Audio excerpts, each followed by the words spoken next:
Hi mga guys, magandang hapon sa ating lahat. At ngayon ay araw ng Huwebes, August 10, 2023. At tayo'y hapon ngayon at palubog na ang araw. Ngayon mga guys, nandito tayo sa aking lumang tapayan, antigong kamagong na bowl. Tapayan ng aking lumang mga barya. At ako'y nagpapasalamat nga pala sa aking mga bagong subscriber na nakapag-subscribe na at patuloy na sumusuportang pinapanood ang aking YouTube channel. At sa mga hindi pa nakapag-subscribe na nadaan ngayon sa panonood sa aking Karangian College channel, ay sana ay mag-subscribe na kayo. At sa inyong panonood, matapos niyo mapanood ang aking video, ang aking ginagawang pagbablog tungkol sa lumang barya, ay sana wag niyong kalimutan magkomento at mag-like, share at mag-subscribe sa hindi pa nakapag-subscribe yan. Ngayon mga guys, ay ako'y pipili ng lumang barya na aking i-vlog at narito muli ang aking tagahawing kamay. Ito mga guys, kamay na pinagpala. Dahil pinagpala mga guys, kay gumagalaw pa siya at buhay pa yung may-ari ng kamay. Bagamat mga guys, ang may-ari ng kamay ay matanda na at hindi na nakakapaghanap buhay, kaya ito nagbablog na lang, gumagawa na lang ng paraan ang may-ari ng kamay. Ngayon mga guys, ako'y hahawi ang aking kamay. Hahawi ako mga guys para tumingin ng barya na aking ibablog. Hawi lang mga guys, hawi.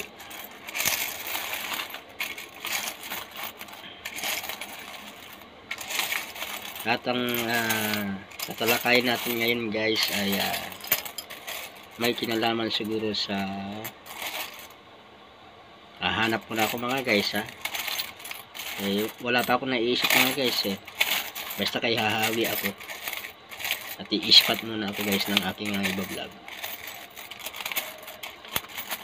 Ano kaya mga guys kung ang aking i-vlog ngayon ay 10 centavo naman, aluminum.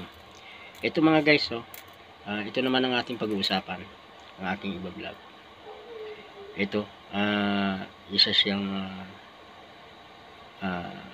10 centavo ito na isda. Ngayon mga guys, para makita natin ay isi-zoom ko. Ngayon kukuha ko mga guys ng yung matino-tino na pwede mabasa.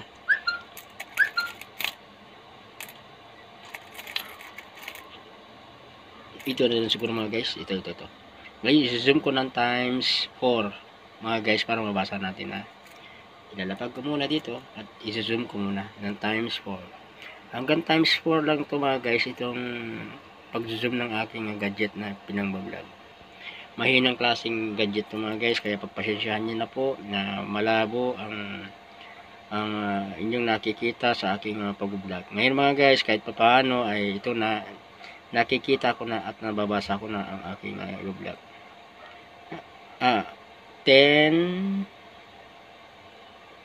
centimo yata ito mga guys 10 centimo. Ilalapit ko mga guys 10 centavo yata. Hindi ko mabasa mga guys sobrang liit, hindi kaya na mata ko. Malabo na kasi yung mga mata ko guys. Itututok ko na lang mga guys itututok ko na lang na matagal para mabasa nyo. Ano siya ano ba to, bangus? Hindi ko rin mabasa yung nakasulat mga guys Siguro maganda siguro mga guys gamitan ko siya ng magnifying glass Sandali lang mga guys. Kukuha ako ng magnifying glass. Itututok ko lang yung camera mga guys sa mga coins. Sandali lang ha.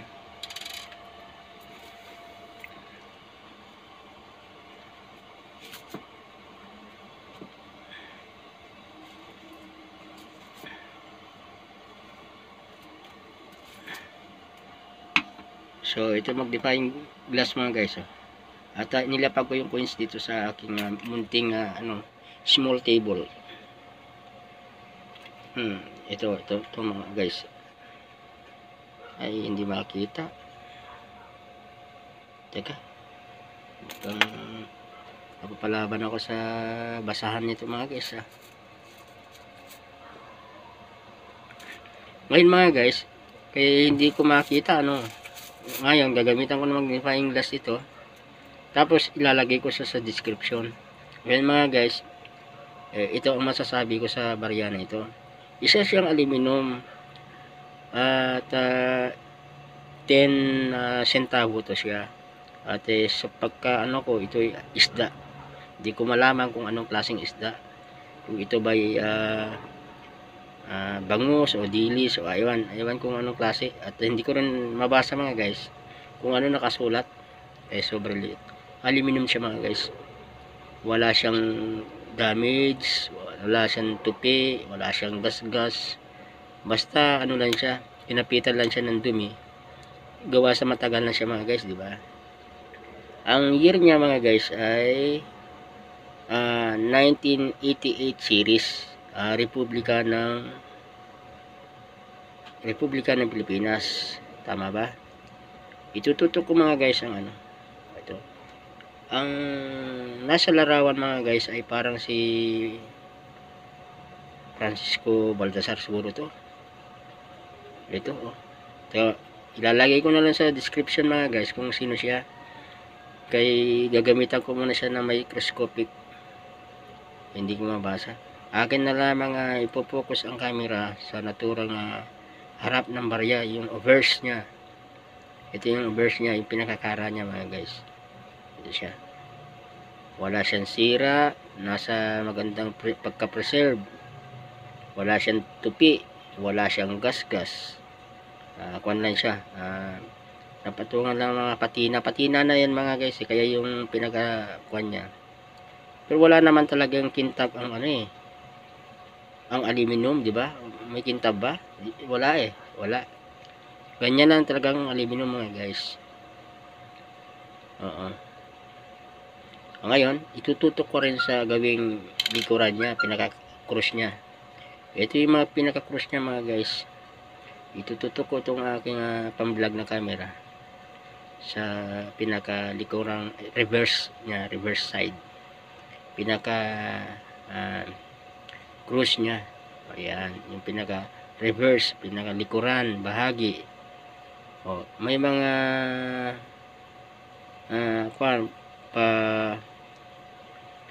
parang may baliko-baliko na pa siya Hindi siya kanto kasi bilog ayan, ganyan siya, tapos bilog yung rim niya, ayan. Ngayon mga guys ay titinan naman natin yung rim niya, itong ridge niya. Ito yung ridge niya mga guys, walang tupi, walang sira, ayan. Maganda siyang kolektahin kasi nga walang sira. Ayan mga guys. Ngayon mga guys ay kukuha pa tayo. Ayan mga guys kukuha pa tayo ng isa pa. Kasi mahaba-haba pa yung oras mga guys, kaya kukuha pa tayo isa. Ito ako ipipili mga guys ng isa pa. Ito mga guys ito aluminum din ito. Lapu-lapu ito lapu-lapu. Ang pagkakalam ko 1 sentimo yata ito mga guys 1 sentimo na lapu-lapu. Ayan mga guys, napakaganda, walang sira, walang gasgas, walang tupi, 1 sentimo nakalagay, lapu-lapu. Ayan, yan ay isang bayani sa hindi pa nakakalam ng mga kabataan dyan. Ay siya si lapu-lapu. 1 sentimo. Ayan, may nakasulat na naka-arko sa gawing babaw na 1 sentimo. At may nakalagay na 1 o 1, number 1, numero sa kanyang tabi, sa kanyang tapat na halos baba na yan Ngayon mga guys, ating tinan ang kanyang ridge. Ito, wala siyang tupi, wala siyang gas, wala. Ayan mga guys, nagbago na naman yung capture ng camera at maingay pa yung aso mga guys. So ito mga guys, ito yung pinaka ano pa to, ay ito yung pinakalikuran niya. Ito yung pinakalikuran niya guys nakalagay dyan ano to, 1989 series, Republika ng Pilipinas. Tapos yung pinakasil niya, isa siyang aluminum katulad ng 10 centavo aluminum yan mga guys 1 centavo ito na aluminum na lapu-lapu. Ito wala siyang sira. Yung description nito mga guys ay aking ilalagay na lamang.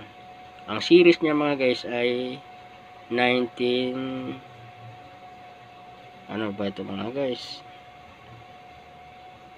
hindi ko mabasa,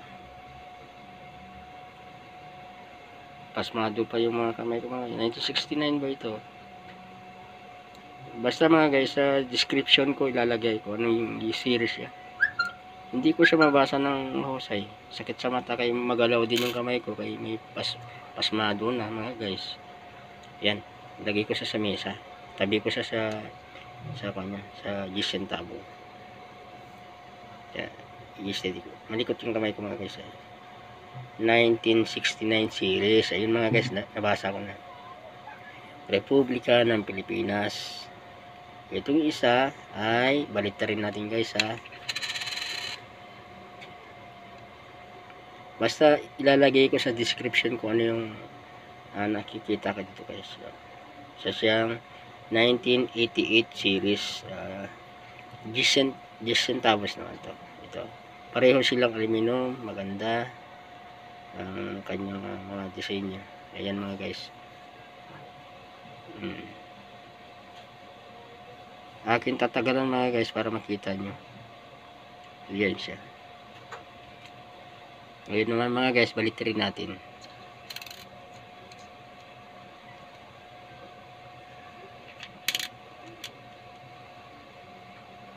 Ayan mga guys,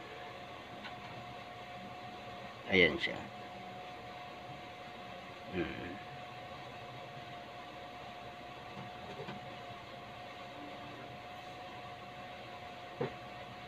At ipapaling ko mga guys ang aking camera sa lumang bowl, sa mga lumang pera at tayo ay hahawi.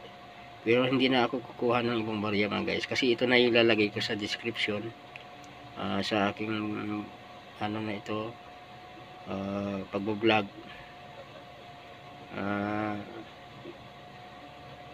Itong 2 piraso na aluminum, isang 1 sentimo at saka 10 sentimos. Papaling ko na mga guys ito mga guys. At ibabalik ko mga guys siguro zoom 3. Dyan tayo sa zoom 3. Ayan, naka zoom 3 tayo mga guys. Ayan yung mga coins, mga luma. Ngayon, ang mga lumang coins na ito mga guys ay may iba-vlog ko lahat ito. Kaya marami pang videos ang channel na ito na maipapakita sa inyo. Bukod sa mga ngalap pa ako ng ibang mga barya na iba-vlog ko. Pero sa dami nito mga guys, siguro magsawa na kayo sa kapapanood sa aking kakabalag tungkol sa lumang barya. So ito mga guys, maraming salamat nga pala sa lahat nanonood at suporta sa aking Karangian Coinage channel. At maraming salamat. Bye-bye.